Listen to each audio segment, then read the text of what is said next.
Jacques Latour. Late lucidity, conscious suffering, and the possible reconstruction of moral dignity. The testimony of the Spirit. Jacques Latour, presented in the second part of Heaven and Hell, reveals a spiritual state marked by late lucidity, conscious suffering, and a direct acknowledgement of one's own moral responsibilities. Unlike spirits that resist or rationalize, here the pain arises from a clear understanding of what was done and what could have been different. Jacques Latour manifests with preserved identity, clear memory, and awakened consciousness. He understands that he continues to exist and recognizes that his current condition is linked to the choices he made in life. The suffering he experiences does not come from confusion, but from an expanded awareness, which now perceives the real impact of his actions and omissions.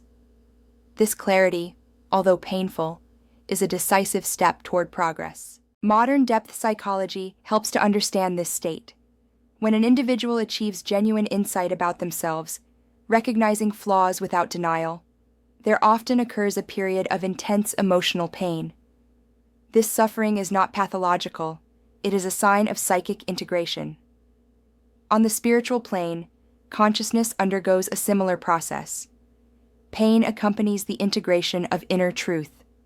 Spiritism clarifies that Jacques Latour's suffering is not punishment, but a natural effect of the law of cause and effect experienced with clarity. Unlike hardened consciousnesses, he does not try to justify himself or shift the blame. He recognizes, feels, and reflects.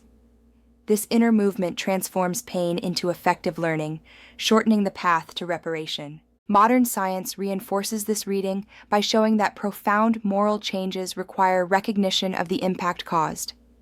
Studies on ethical responsibility indicate that the ability to acknowledge mistakes is fundamental for rebuilding a sense of dignity. On a spiritual level, this reconstruction begins when the consciousness accepts learning from its own history. Another striking point of the testimony is the openness to assistance. Jacques Latour demonstrates a willingness to listen, understand, and change. This attitude differentiates the suffering that stagnates from that which educates. When consciousness opens to learning, suffering ceases to be resistance and becomes a driving force for transformation. Spiritism teaches that this state is not definitive.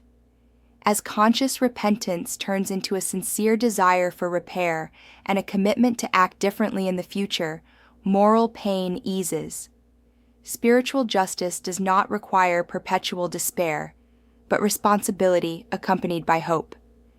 This testimony brings a current and essential teaching. Recognizing mistakes honestly is painful, but liberating. What prolongs suffering is not the mistake itself, but the refusal to confront it. Consciousness matures when it accepts the truth and decides to rebuild itself from it.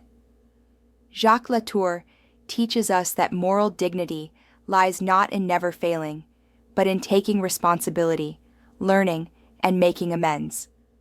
Spiritual life does not close doors. It invites transformation whenever consciousness is willing to walk. Reflecting on this account is an invitation to responsibility in the present.